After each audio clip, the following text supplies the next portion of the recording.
Bienvenue. Dans cette vidéo, je vais vous montrer comment utiliser la loupe sur votre Lenovo G7 1035. Pour activer la fonction loupe, vous devrez appuyer sur la touche Windows en combinaison avec la touche plus. Il suffit donc de les presser ensemble comme ceci et cela ouvrira l'application Loupe ici. En utilisant les boutons moins et plus, vous pourrez modifier le niveau de zoom. Vous pouvez lire à l'écran en appuyant sur ce bouton juste ici. Vous pouvez aussi sélectionner un endroit où vous voulez que le programme commence à lire. Donc si nous, par exemple, appuyons sur l'icône avec ce bouton sélectionné, faisons-le une fois. Oui, il lit simplement le nom de l'icône pour nous. Maintenant, vous pouvez aussi accéder aux paramètres depuis ici. Et là, vous pourrez changer la vitesse de zoom ou plutôt la vitesse de la loupe. Je vais vous montrer à quoi cela ressemble. Par exemple, si vous sélectionnez Rapids, alors nous allons changer le niveau de zoom. Vous pouvez voir que la loupe se déplace vraiment rapidement. Si vous ralentissez, elle ira beaucoup plus lentement de cette façon. J'espère que vous avez compris le principe de son fonctionnement.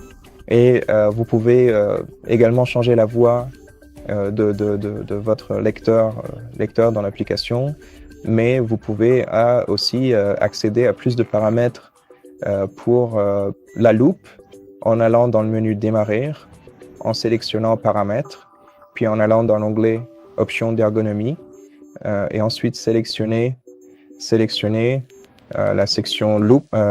Juste ici, vous pourrez également activer la loupe dans ce menu.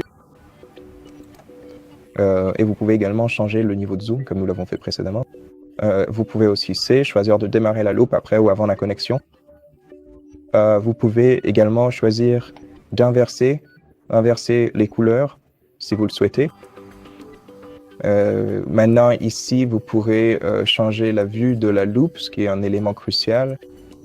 En ce moment, nous avons une loupe en plein écran. Donc, elle agrandit simplement la totalité de l'écran, comme vous pouvez le constater maintenant. Maintenant, nous pouvons la changer pour la loupe ancrée et elle ressemblera à ceci. Et aussi la loupe en mode lentille qui ressemblera à ceci.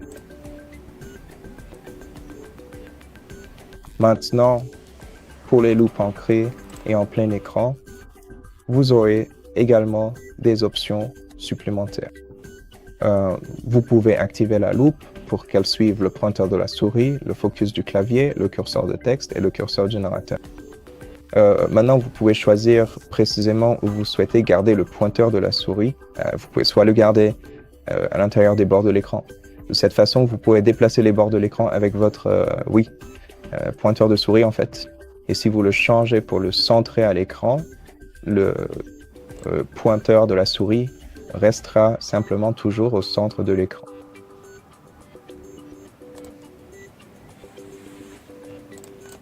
Et vous pouvez aussi faire la même chose pour le curseur de texte. Vous pouvez aussi modifier les différentes options de lecture juste ici. Et ce sont en gros tous les paramètres que vous pouvez changer dans le mode loupe, plein écran et ancré, les loupes.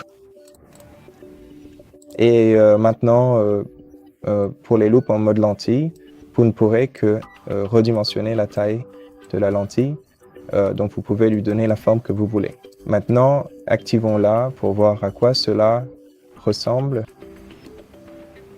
Oui, et ce sont en gros tous les paramètres pour la loupe en mode lentille. Et je pense que je vous ai déjà tout expliqué sur le zoom de votre appareil. Donc c'est tout pour aujourd'hui. Merci d'avoir regardé cette vidéo. Si elle vous a plu, pensez à vous abonner à notre chaîne. Laissez-nous un j'aime et un commentaire juste ci-dessous.